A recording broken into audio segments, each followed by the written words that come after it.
بسم اللہ الرحمن الرحیم۔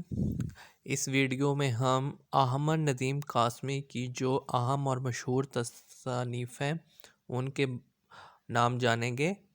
تو احمد ندیم قاسمی کی جو پہلی تصنیف کپاس کا پھول، دشت وفا، چوپال، سناٹا، گھر سے گھر تک، افسانے، بگولے، آنچل، نیلا پتھر، ٹبر، کوہ پیما، برگ ہنا، جلال و جمال، آس پاس، ممتا، عرض سما، محیط، طلوع و غروب، بازار حیات، دوام، در و دیوار، رم جھم، میرے ہم سفر، لوح خاک۔